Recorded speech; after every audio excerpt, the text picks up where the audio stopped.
Hi everyone, welcome to SR academy. இன்னைய exam 16/11/2025 இன்னைக்கு நடந்த டிஎன்டிஇடி பேப்பர் 2 கொஷின் அண்ட் ஆன்சர்ஸை பார்க்க போகிறோம். கணித வினாக்களுக்கு மட்டும் விடைகளை டீட்டெயில்டாக பார்க்க போகிறோம்.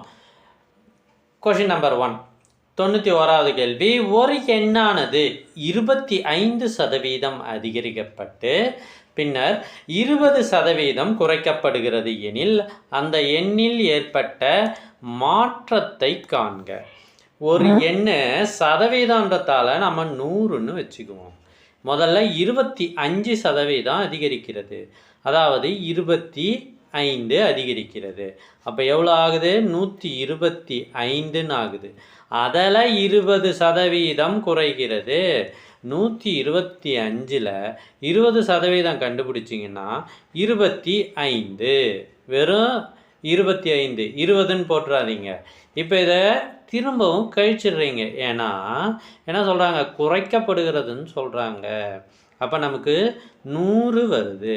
ஸோ முதல்ல என்ன இருந்தது? 100 இருந்தது. திரும்ப என்ன இருக்குது? 100 இருக்குது. அதனால் மாற்றம் இல்லை. இது ஏற்கனவே ஒரு எக்ஸாமில் கேட்ட கேள்வி. நம்ம வீடியோவில் நாம் இதை போட்டிருக்கோம். யாருக்கெல்லாம் ஞாபகம் இருக்கோ அவங்களாம் கமெண்ட் பண்ணுங்கள். அடுத்து 92, நேரடியான கேள்வி. ஒரு அவுன்ஸ் என்பதன் அளவு என்ன? ஒரு அவுன்ஸ் என்பது 30 மில்லி. Option B. 94, 5:7 சமான விகிதமானது என்ன? கீழே ஆப்ஷன் கொடுத்துருக்காங்க. முதல்ல இந்த விகிதத்தை ஒரு குறிப்பிட்ட எண்ணால் பெருக்கிறோம், 2ஆல் பெருக்கிறோம் அப்படின்னா நமக்கு 10:14ன்னு வருது. ஸோ இது இருக்கா பாருங்கள், ஆப்ஷன் சி தான் சரியான விடை. அவ்வளோதான். ரொம்ப ரொம்ப ஈஸியாக இருந்தது. இதுவரை கேட்கப்பட்ட டெஸ்ட்டு கொஷின் பேப்பர்லேயே ரொம்ப ஈஸியான கொஷின் பேப்பர் எதுனா இதுதான். ரொம்ப சிம்பிளான கொஷின். அடுத்த கேள்வி. ஓர் இணைகரத்தின் அடிப்பக்கமானது, அடிப்பக்கம் பி ஆனது அதன் உயரத்தை போல் ஹெச்சை போல் 3 மடங்கு ஆகும்.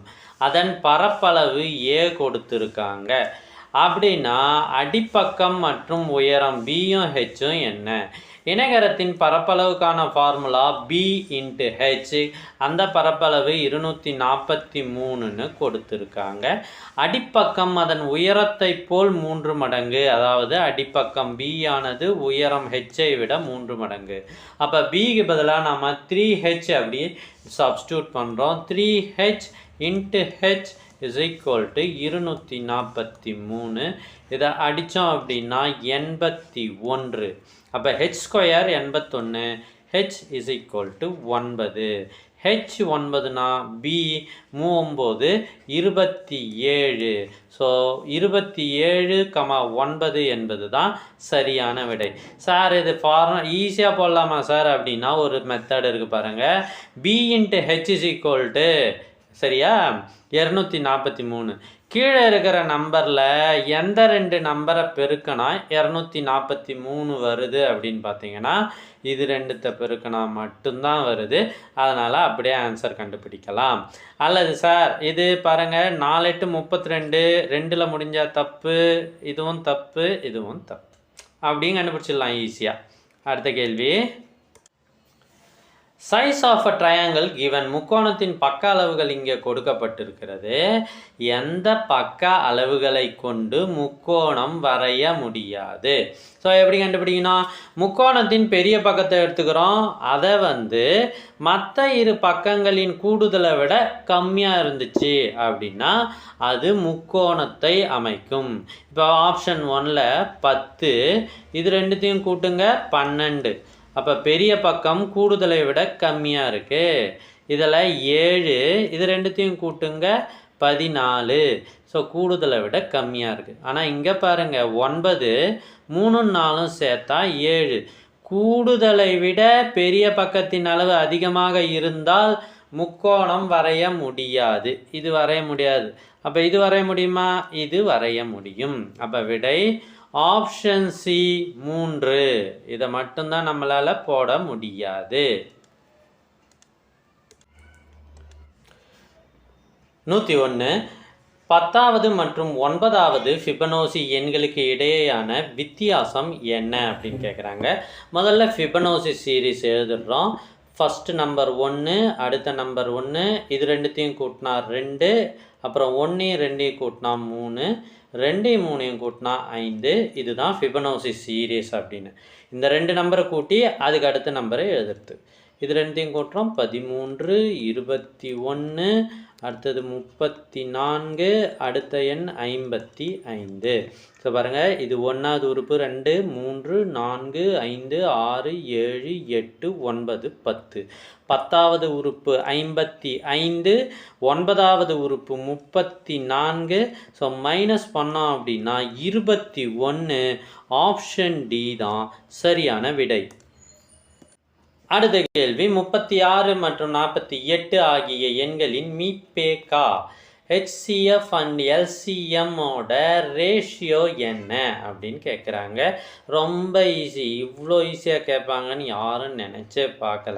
முதல்ல HCF கண்டுபிடிக்கிறோம். 12ஆல் டிவைட் பண்ணால் 3,4ன்னு வருது. இது ரெண்டுத்துக்கும் பொதுவான காரணி இல்லை, அதனால் நிறுத்திடுறோம். HCF என்ன கண்டுபிடிச்சிருக்கோம்? 12ன்னு வருது. 12. எல்சிஎம்னா இது 3த்தையும் பெருக்கணும்.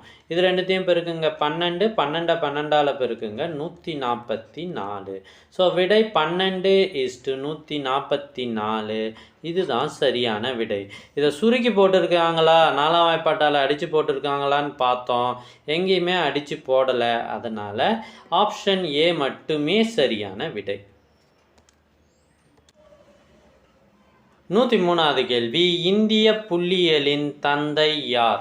இதை கொடுத்துருக்கிற 4 ஆப்ஷனில் மீதி 3 பேருமே வெளிநாட்டுக்காரங்க. கேள்வி இந்திய புள்ளியியலின் தந்தை. ஸோ ஆப்ஷன் பி பிரசந்த சந்திர மெகலனோபிஸ் என்பது தான் சரியான விடை.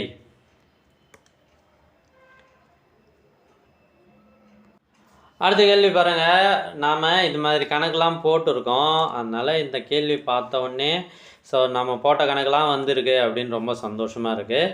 12 சென்டிமீட்டர் ஆரமுள்ள வட்டத்தின் மையத்தில் இருந்து 3√7 சென்டிமீட்டர் தொலைவில் அமைந்த நாணின் நீளம். வட்டத்தின் மையம் இங்கே இருக்கிறதா வச்சுக்குவோம். நான் இங்கே இருக்குது. அதற்கு இடையே உள்ள தொலைவு 3√7. அப்போ ஆரம் எவ்வளோ சொல்லியிருக்காங்க? ஆரம், இது ஆரம் 12 சென்டிமீட்டர். இப்போ இந்த நாணின் நீளம் கண்டுபிடிக்கிறோம். நாம் இதை எக்ஸ்ன்னு வச்சுக்குவோம். அப்போ இதுவும் எக்ஸு. ஸோ இது இந்த 2x கண்டுபிடிச்சிட்டா ஆன்சர் வந்துடும். பித்தாகரஸ் தேற்றப்படி கர்ணத்தின் வர்க்கம் 12² is equal to x² + 3√7 the whole square which is equal to 144. இங்கே x², இங்கே 3² 9, 9 × √7 ஸ்கொயர் பண்ணால் 7. 9 7 63. அப்போ x² is equal to 144 minus 63 which is equal to 81. அப்போ நமக்கு தெரிஞ்சு போச்சு x is equal to 9. உடனே இங்கே போய் 9ன்னு குறிச்சிட்டிங்கன்னா மாட்டிக்குவீங்க. அது மாதிரி யாராவது தப்பு பண்ணியிருக்கீங்களா? தப்பு பண்ணியிருந்தால் கமெண்ட் பண்ணுங்கள். நாம் நாணின் நீளம் கண்டுபிடிக்கணும். அதனால் 2x is equal to 18 centimetre. Option D தான் சரி. இந்த கணக்கு வந்தால் 2x கண்டுபிடிக்கணுன்றத ஞாபகம் வச்சுக்கோங்க. அடுத்து 109வது கேள்வி பாருங்கள். ஒரு எண், அந்த எண் என்னன்னு தெரியாது, அதை ஒய்ன்னு வச்சுக்குவோம். எக்ஸ் சதவீதத்திலிருந்து எக்ஸை கழித்தால் எக்ஸ் கிடைக்கும். இந்த பாருங்க, ஒய்யில் எக்ஸ் சதவீதம், அதில் இருந்து எக்ஸை கழிச்சா நமக்கு என்ன கிடைக்கும்? எக்ஸே தான் கிடைக்கும். ஸோ ஈக்குவேஷன் ஃபார்ம் பண்ணியாச்சு. இந்த மைனஸ் எக்ஸு அந்த பக்கம் போனால் ப்ளஸ் எக்ஸாக மாறும். அப்புறம் அது 2xஆக மாறும். 2x is equal to xy/100 இருக்கிறத எழுதிட்டேன். எக்ஸும் கேன்சல் ஆகிடுது. y is equal to 2 × 100 200. செம்ம ஈஸி. ஆப்ஷன் டி தான் சரியான விடை. 200. அடுத்து 110வது கேள்வி. ஒரு முக்கோணத்தின் பரப்பு 108 சென்டிமீட்டர் ஸ்கொயர், அடிப்பக்கம் 18 சென்டிமீட்டர் ஸ்கொயர் எனில் அதன் உயரம். ரொம்ப ஸ்ட்ரைட் ஃபார்வர்ட் கொஸ்டின் பாருங்கள். அடிப்பக்கம் 18, உயரம் என்ன, ஹெச் என்ன? ஸோ முக்கோணத்தின் பரப்பளவு 1/2 b × h கொடுக்கப்பட்டுள்ளது 108. ஸோ 1/2 என்ன கண்டுபிடிக்க போகிறோம்? பிக்கு பதிலாக 18ன்னு போடுங்க, ஹெச் அப்படியே போடுங்க, which is equal to 108. அடித்தோம்னா 9, 9 9, 9 9, 2 9 18, H is equal to 12 centimetre. அப்போ ஆப்ஷன் சி தான் சரியான விடை. அடுத்த கேள்வி. சாய் சதுரத்தின் மூலை விட்டங்களுக்கு இடையே உள்ள கோணம். ரொம்ப ஸ்ட்ரைட் ஃபார்வர்டு, 90 டிகிரி, அவ்வளோதான். The angle between the diagonals of a rhombus is 90 degree. Very important, புக்கிலே இருக்கிற கேள்வி தான். 113. படத்தில் கொடுக்கப்பட்டுள்ள முக்கோணம் ஏபிசியில் இசட்டின் மதிப்பு இங்கே என்னன்னு கேட்குறாங்க. ரொம்ப சிம்பிளுங்க. முக்கோணத்தின் வெளிக்கோணம் உள் எதிர் கோணங்களின் கூடுதலுக்கு சமம். அதாவது 60ஐயும் இசட்டையும் கூட்டினால் 145. அப்போ இசட் இஸ் ஈக்குவல் டு 145ல் 60 போனால் 85 டிகிரி. Option B. ஸோ இதை வச்சே போடுங்க. சிலர் என்ன பண்ணுறாங்க, இது எவ்வளோ 180லேருந்து இதை கழிச்சிட்டு இங்கே 35 டிகிரின்னு போட்டு அதுக்கப்புறம் கண்டுபிடிக்கிறாங்க. அது சுத்து வழி. இதுதான் எளிமையாக இருக்கும். 116. பிட்மாஸ் ரூல்ஸ் படி நாம் சால்வ் பண்ணணும். என்ன கொடுத்துருக்காங்க, இதை நாம் சுருக்குகன்னு கொடுத்துருக்காங்க. சுருக்குக அப்படின்னா ப்ராக்கெட்டுக்குள்ளே ப்ராக்கெட் இருக்குது, அதனால் உள்ளே இருக்கிற ப்ராக்கெட்டை தான் முதல்ல மைனஸ் பண்ணணும். நீங்கள் எல்சிஎம் எடுத்து மைனஸ் பண்ணுறதுனா பண்ணுங்கள், நான் சொல்கிற ஐடியாவில் பண்ணுறதுனாலும் பண்ணுங்கள். 3/4 என்பது 3/4, அதில் அரை போனால் 1/4, மீதி என்னது 1/4. அப்போ இந்த உள்ளே இருக்கிற ப்ராக்கெட் முடிச்சிட்ட பிறகு ஆஃப், அதுதான் அடுத்தது பண்ணணும். ஆஃப் என்பது ஒன்றும் இல்லை, பெருக்கல். அப்போ என்ன ஆகுது, 2/5 அப்படியே இருக்குது, டிவைடட் பை 1/5 பெருக்கல் 1/4, 1/20. மேலே கருத்தை பெருக்கி மேலே போடுங்க, கீழே கருத்தை பெருக்கி கீழே போடுங்க. அடுத்தது இந்த -1 போட்டுக்கிறோம், விச் இஸ் ஈக்குவல் டு 2/5 வகுத்தல், இது எல்சிஎம் எடுத்து போட்டிங்கன்னா 20 -20 வரும், அதனால் -19/20ன்னு வருது, விச் இஸ் ஈக்குவல் டு 2/5 பெருக்கல் 20 பை -19. அடிச்சிங்கன்னா 4 5 20. ஸோ மைனஸை மேலே போட்டுடுறேன். 2 4 8/19 -8/19. ஆப்ஷன் ஏ தான் சரி. எத்தனை பேர் இது கரெக்டாக போட்டிங்கன்னு கமெண்ட் பண்ணுங்கள். 120. m = 8, n = -3 அப்படின்னா m + n - mnோட மதிப்பு என்ன? நாம் என்ன பண்ணணும் அப்படின்னா, mக்கு பதிலாக 8ன்னு போடுங்க, அடுத்தது nக்கு பதிலாக -3ன்னு போடுங்க, அவ்வளோதான். mn என்பது -24. ஸோ அது பாருங்கள், 8ல் 3 போனால் 5 + 24, மைனஸ் இன்ட்டு மைனஸ் ப்ளஸ் 24ன்னு வருது. ஸோ 29. ஆப்ஷன் சி தான் சரியான விடை. ஸோ அடுத்த கணக்கு பாருங்கள், எங்கேயோ பார்த்த மாதிரி இருக்கா? கட்டாயம் பார்த்த மாதிரி இருக்கும். ஏன்னா இது நம்ம வீடியோவில் நம்ம போட்டிருக்கோம். இயற்கணிதம்னு ஒரு டாப்பிக்கில் நம்ம வீடியோ போட்டோம். அதில் டெட்டுக்கான இயற்கணிதத்தில் இது நாம் இதே கணக்கை பார்த்தோம், அதே கணக்கு வந்திருக்கு. ஸோ பார்க்கலாமா? இது பாருங்கள், x - 1/x = 5 அப்படின்னா x³ - 1/x³ மதிப்பு என்ன? ஸோ ஒரு ஃபார்முலா இருக்குது. என்ன அப்படின்னா, a - b whole cube is equal to a³ - b³ minus 3ab into a minus bன்னு ஒரு ஃபார்முலா. ஸோ இதில் என்ன பண்ணணும், ஏவுக்கு பதிலாக எக்ஸை போடுங்க, 1/xக்கு பதிலாக பிக்கு பதிலாக 1/x போடுங்க. So x - 1/x the whole cube is equal to x³ - 1/x³ minus 3 into ab, ax, b என்பது 1/x into x - 1/x. So இது பாருங்கள் எக்ஸ் மைனஸ் 1/x என்னன்னு கொடுத்துருக்காங்க 5. 5 கியூப் என்பது 125. இங்கே இதை தான் கண்டுபிடிக்க போகிறோம், அதை அப்படியே வச்சுக்குவோம். மைனஸ் இது எக்ஸும் எக்ஸும் கேன்சல் ஆகிடுது. 3 × x மைனஸ் 1/x 5. ஸோ பாருங்கள் 3 5 15, இங்கே மைனஸ் 15 அந்த பக்கம் போனால் ப்ளஸ் 15 ஆகுது. அப்போ X cube minus 1/x cube 125 15 140. நாம் போட்ட கணக்கு ஞாபகம் இருக்கா? 140 தான் சரியான விடை. அடுத்த கணக்கு பார்க்கறதுக்கு முன்னாடி ஒரு முக்கியமான தகவல் என்ன சார் அப்படின்னா, TNTET previous year question papers PDF எல்லாமே நம்மக்கிட்ட கிடைக்கும். அது மட்டும் இல்லாமல் குரூப் 1, குரூப் 2, குரூப் 4 எந்த எக்ஸாமுக்கான ப்ரீவியஸ் இயர் கொஷின் பேப்பரும் உங்களுக்கு வேண்டுமா, அதுவும் ஆன்சரோட பிடிஎஃபாக உங்கள் வாட்ஸ்அப்லேயே வேணுமா, நீங்கள் செய்ய வேண்டியது இந்த நம்பருக்கு கால் பண்ணுங்கள். அடுத்து பிஇஓ எக்ஸாம் கால்ஃபர் ஆக போகுது, அதுக்கான கொஷின் பேப்பர் வேணும்னாலும் நீங்கள் இந்த நம்பருக்கு கால் பண்ணுங்கள். டெஸ்ட் பேட்சில் சேரணும் அப்படின்னாலும் இதே நம்பருக்கு கால் பண்ணுங்கள். அடுத்த கேள்வி, ஒரு தொடர் கொடுத்துட்டு இந்த எண் அமைப்பின் பொது வடிவம் என்ன அப்படின்னு கேட்குறாங்க. இது பாருங்கள் 2 6, இது 2 என்பதை 1 × 2ன்னு எழுதலாம், இதை 6 2 × 3ன்னு எழுதலாம், இதை 3 × 4ன்னு எழுதலாம், இதை 4 × 5, இது 5 × 6ன்னு எழுதலாம். அதாவது n × n+1 என்பது தான் பொது வடிவம். ஆப்ஷன் டி தான் சரியான விடை. ஒரு செவ்வக வடிவ தோட்டத்தின் பரிமாணங்கள் முறையே 70 மீட்டர் மற்றும் 40 மீட்டர்.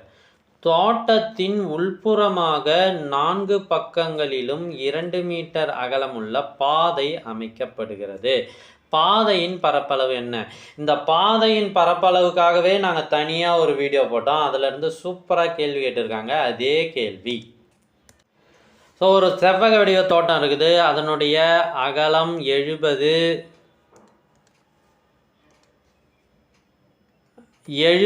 மற்றும் 40 குறிச்சிட்டோமா? இப்போ இது 2 மீட்டர் அகலமுள்ள பாதை ஒன்று உட்புறமாக செல்கிறது. அப்போ பெரிய செவ்வகம் capital L = 70, capital B = 40. Small L கண்டுபிடிக்கணும். ஸ்மால் எல்லுக்கு formula capital L - 2W. W என்பது width of the path, அதாவது பாதையின் அகலம். that is equal to 70 - 2 2 4 which is equal to 66. அதே போல் small b is equal to capital B - 2W which is equal to 40 - 4 which is equal to 36. இப்போ பாதையின் பரப்பளவுக்கு formula capital LB - small LB. So இது ரெண்டுத்தையும் 40 70 நாம் பெருக்கணும் அப்படின்னா 2800ன்னு வருது. மைனஸ் 36ஐயும் 66ஐயும் பெருக்குனா 2376. இதிலிருந்து இதை மைனஸ் பண்ணி போட்டோம்னா 424 மீட்டர் ஸ்கொயர். ஆப்ஷன் ஏ தான் சரியான விடை. அடுத்த கேள்வி பாருங்க, பின்வரும் இணைகளில் எவை சார்பகா எண்கள் இணைகள் அப்படின்னு கேட்குறாங்க. சார்பகா இணைகள்னா பொதுவான காரணி இருக்காது, அதாவது 2 எண்களும் ஒரே வாய்ப்பாட்டில் வராது. இது 5ஆம் வாய்ப்பாட்டில் வரும், இது 13ஆம் வாய்ப்பாட்டில் வரும், இது 9ஆம் வாய்ப்பாட்டில் வரும். இது ரெண்டும் பொதுவான வாய்ப்பாட்டில் வராது. ஆப்ஷன் சி தான் சரியான விடை. 71, 81. இதுவும் இந்த சார்பகா எண்களும் நாம் கவர் பண்ண டாப்பிக்லேயே தான் இருக்குது. ஒட்டு மொத்தமாக பார்த்தீங்க அப்படின்னா நான் கான்ஃபிடெண்ட்டாக சொல்கிறேன், இந்த டெஸ்ட்டில் 30க்கு 30 எடுக்கிறதுக்கு நம்மளோட வீடியோஸை மட்டுமே பார்த்துருந்தால் போதுமானது. 129. 2 பெருக்கல் 10 - 4ன்றாங்க. அதாவது 2 - 4ன்னா புள்ளியை 4 இலக்கங்கள் முன்னோக்கி நகர்த்தணும். ஏற்கனவே 2 இருக்குது, இதுக்கு முன்னாடி 3 0 போட்டுட்டு அதுக்கு முன்னாடி புள்ளி 4 இலக்கங்கள் தாண்டி வருது. புள்ளிக்கு முன்னாடி ஒரு 0 போட்டுக்கலாம்.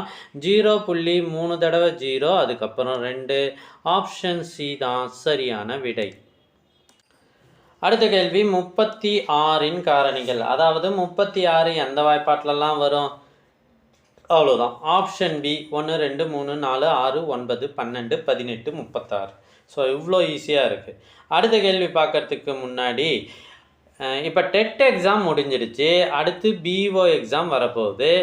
உங்களுக்கு எந்த எக்ஸாமுக்கான கணித வீடியோக்கள் நான் போடணும் அப்படின்றத நீங்களே கமெண்ட் பண்ணுங்கள். அதற்கான வீடியோவை நான் போடுறேன். கட்டாயம் இது உங்களுக்கு யூஸ்ஃபுல்லாக இருக்கும். யார் எந்த எக்ஸாமுக்கு அதிகமாக கமெண்ட் பண்ணுறீங்க அப்படின்றத பார்க்கலாம்.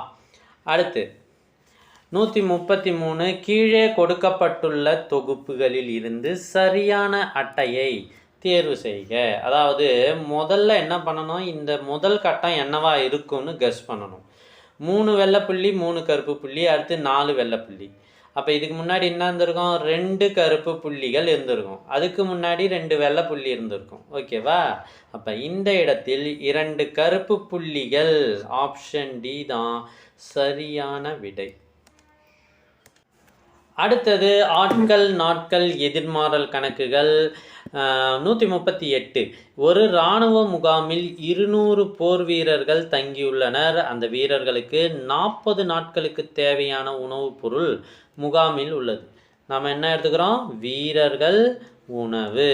ஸோ எத்தனை, முதல்ல 200 வீரர்களுக்கு 40 நாட்களுக்கு உணவு. அதுக்கப்புறம் 50 போர் வீரர்கள் கூடுதலாக வந்தாங்க. அப்போ 250 போர் வீரர்கள் ஆயிட்டாங்க. எத்தனை நாட்களுக்கு வரும்? எக்ஸ் நாட்கள்.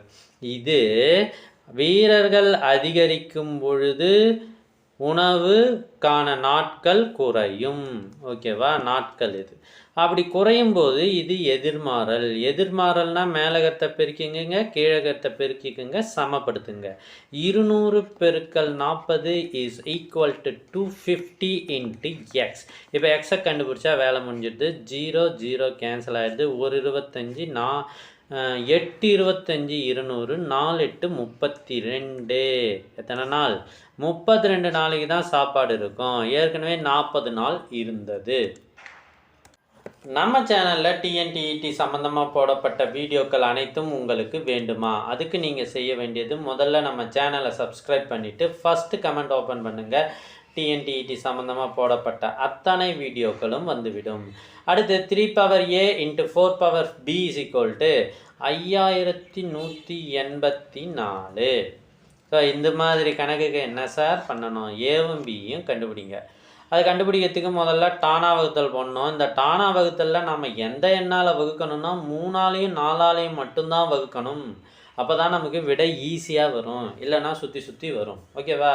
இப்போ முதல்ல 3ஆல் வகுத்து பார்ப்போமா? 3ஆல் வகுக்கிறோம். 1 3 3 மீதி 2 7 3 21 ஈர் 3 6 8 3 24. திரும்பவும் 3ஆல் வகுக்கிறேன். 5 3 5 மீதி 2 7 3 21 மீதி 1 6 3 18. திரும்பவும் 3ஆல் வகுக்கணுமா? வகுக்கலாம். 1 3 3 மீதி 2 9 3 27 ஈர் 3 6. ஸோ இது திரும்பவும் 3ஆல் வகுக்கலாம். 3 6 3 18 4 3 12. அடுத்தது 4ஆல் வகுக்கிறேன். ஸோ 16 4 64. திரும்பவும் 4ஆல் வகுக்கிறேன். 4 4 16. இது 2ஆல் வகுத்து போடாதீங்க, ஏன்னா இங்கே 4 அடுக்கு பின்னு இருக்குது. இப்போ இதை நம்ம எப்படி எழுதலாம்? 5184 3 அடுக்கு 4 பெருக்கல் 4 அடுக்கு 3 அப்படின்னு எழுதலாம். ஸோ இப்படி எழுதுனா இதை கம்பேர் பண்ணி பாருங்கள். 3 to the power a. அப்போ a is equal to 4 into 4 to the power b. b is equal to 3. 4,3 option A தான் சரியான விடை. 140வது கேள்வி. எந்த ஒரு எண்ணையும் 2 அல்லது அதற்கு மேற்பட்ட எண்களின் பெருக்கல் பலனாக எழுதுவது? ஜஸ்ட் ஈஸி, காரணிப்படுத்துதல். இப்போ எப்படி சார் அப்படின்னா 10 என்பதை 2 பெருக்கல் 5 என்று எழுதுவதற்கு பேர் தான் காரணிப்படுத்துதல். அதன் காரணிகளின் பெருக்கலில் எழுதுவது தான் காரணிப்படுத்துதல். ஃபேக்டரைசேஷன் தான் சரியான விடை. 143வது கேள்வி. ஒரு இரு சமபக்க சரிவகம் வடிவில் உள்ள மைதானத்தின் இரு இணைப்பக்கங்கள் 42 மற்றும் 36, அதாவது A 42 B 36 இணைப்பக்கங்களுக்கு இடையே உள்ள தொலைவு h = 30 எனில் மைதானத்தை சமப்படுத்த 1 சதுர மீட்டருக்கு 100 வீதம் ஆகும். முதல்ல பரப்பளவு கண்டுபிடிக்கலாம். பரப்பளவுக்கான formula A = 1/2 h × A + B. நேரடியான கேள்வி தான், ஒன்றுமே கிடையாது.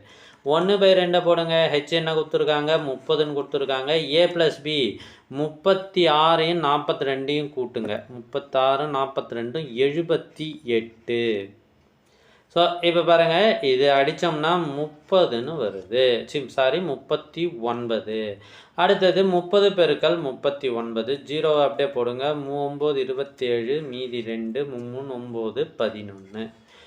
மொத்த சதுர அடி இப்போ 1170 சதுர அடி. ஆனால் ஒரு சதுர மீட்டருக்கு நமக்கு 100 ரூபாய் செலவாகுது. அப்போ என்ன பண்ணணும்? பக்கத்தில் 2 0 போட்டுக்கோங்க, கணக்கு முடிஞ்சு போகுது. ஸோ 117 3 0. ஆப்ஷன் சி தான் சரியான விடை. இதுக்கு அடுத்து இன்னும் 2 கணக்குகள் தான் இருக்குது. நம்ம அந்த கணக்குகளையும் சால்வ் பண்ண போகிறோம். ஸோ கடைசி வர பாருங்கள். ஸோ இது காரணிப்படுத்துக அப்படின்றாங்க. அதாவது பெருக்கனா என்ன வரணும்? இது ரெண்டுத்தையும் பெருக்குனா என்ன வருது? -54 வரணும். கூட்டினா என்ன வரணும்? +15 வரணும். இப்போ காரணிகள் அப்படின்னா 3 18 54. ஆனால் பெருக்குனா மைனஸ் வரணும்ல, அப்போ -3 போடுங்க. ஓகேவா? இப்போ பெருக்கி பாருங்கள், -54 வருது. கூட்டி பார்த்தீங்கன்னா +15 வருது. இப்போ நம்ம அப்படியே எழுதலாமா? That is equal to 2x². 15xக்கு பதிலாக -3x + 18x -27, which is equal to x காமனாக எடுத்தால் 2x - 3, இங்கே +9 காமனாக எடுத்தால் 2x - 3. ஸோ 2x - 3 காமனாக இருக்குது, அதை வெளியே எடுக்கிறேன். 2x - 3 × x + 9 எங்கே இருக்குது? 2x - 3 x + 9. ஆப்ஷன் ஏ தான் சரியான விடை. அடுத்து 2x 4x 6x 8x 10x இன் இடைநிலை அளவு. இடைநிலை அளவுனா நடுவில் இருக்கிற எண். ஓகேவா? ஏறு வரிசை அல்லது இறங்கு வரிசையில் எழுதிட்டு நடுவில் இருக்கிற எண். கொடுக்கப்பட்ட வரிசையே ஏறு வரிசையில் தான் இருக்குது. இது எக்ஸோட மதிப்பு ப்ளஸ் வேல்யூவாக இருந்தாலும் மைனஸ் வேல்யூவாக இருந்தாலும் இது ஏறு வரிசையாக தான் இருக்குது. அப்போ இடைநிலை என்பது 6x தான் இடைநிலை. 6xோட மதிப்பு 24. அப்போ எக்ஸின் மதிப்பு 4. ஓகேவா? ஸோ அதை 1 6 4 24, எக்ஸு 4. ஆப்ஷன் ஏ தான் சரியான விடை. அடுத்து இன்னும் எத்தனை கணக்கு இருக்குது? ஒரே ஒரு கணக்கு தான், போட்டுடலாமா? இந்த கணக்கு பார்த்த உடனே சொல்லுங்களேன், இந்த கணக்கை நாம் போட்டிருக்கிறோம். அல்ஜீப்ராவில் இருக்குது. ஓகேங்களா? அல்ஜீப்ராவில் இந்த கணக்கை